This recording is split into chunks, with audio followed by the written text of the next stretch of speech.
یہ وہ صدیق اکبر ہیں۔ ایک مرتبہ لجپال نبی صلی اللہ علیہ وسلم نے فرمایا، اے میرے یار، کفار اذیتیں دے رہے ہیں، تکلیفیں دے رہے ہیں، ہمارے غلاموں کا جینا محال کر رکھا ہے، لہذا ہو سکتا ہے اللہ تبارک و تعالی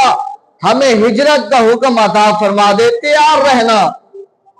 لجپال نبی نے ایک مرتبہ فرما دیا تو حضرت سیدنا صدیق اکبر رضی اللہ تعالی عنہ نے وہ سنا اور اپنے دل میں اس کو رکھ لیا، اور وقت گزرتا رہا، اللہ کی طرف سے حکم آیا، اے میرے محبوب پیغمبر، اب اس اپنے آبائی شہر کو، مکہ کو، جہاں آپ کی ولادت ہوئی ہے، جہاں آپ کا بچپن گزرا ہے، جہاں آپ نے جوانی کو گزارا ہے، جہاں آپ نے 1 سال نہیں 40 سال کا عرصہ گزارا ہے، اور 10 سالہ جو ہے وہ نبوت کا وقت بھی تم نے گزار لیا ہے، پر اے میرے محبوب پیغمبر،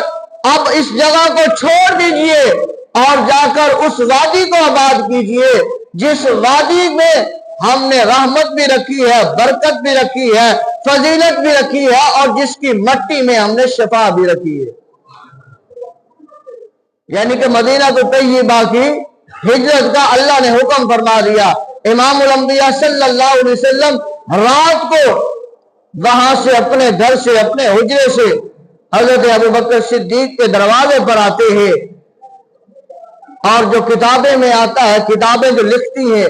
کتابیں جو بولتی ہیں، وہ یہ ہیں کہ جیسے رسول اللہ صلی اللہ علیہ وسلم کا قدم مبارک حضرت ابوبکر صدیق کے دروازے کے قریب پہنچتا ہے تو حضرت ابوبکر صدیق رضی اللہ تعالی عنہ دروازہ پہلے کھول دیتے ہیں،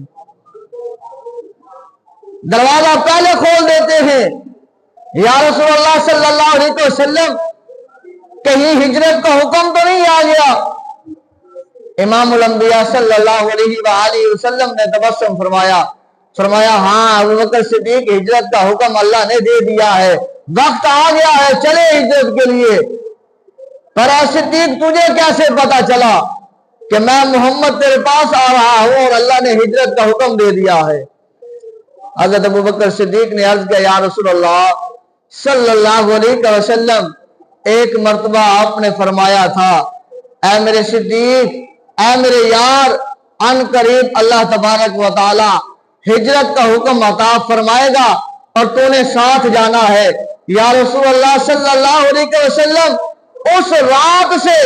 میں اپنے بستر پر سویا نہیں ہوں، بلکہ میں عشاء کی نماز پڑھنے کے بعد آ جایا کرتا اور اپنے دروازے کے ساتھ کھڑا ہو کر اللہ کی عبادت بھی کرتا تھا، اور آپ کی اطاعت و گزاری کے لیے، آپ کی فرما برداری کے لیے میں یہاں کھڑا ہو کر انتظار کرتا رہتا کہ شاید ہو سکتا ہے آج کی رات وہ رات آ جائے کہ امام الانبیاء صلی اللہ علیہ وسلم آ جائے اور ہجرت کے لیے ہم نے اکٹھے جانا ہے۔ کہیں ایسا نہ ہو امام الانبیاء صلی اللہ علیہ وسلم آ کر مجھے بلائیں اور میں اپنے بستر پر سویا رہوں اور امام الانبیاء صلی اللہ علیہ وسلم میرے اٹھنے کا انتظار کریں۔ یا رسول اللہ، ایسا نہ ہو، پر یا رسول اللہ میں اسی رات سے اس دروازے پر کھڑا ہو کر آپ کا ہی انتظار کرتا رہا ہوں۔ یہ وہ سیدنا صدیق اکبر رضی اللہ تعالی عنہ کی ذات ہے۔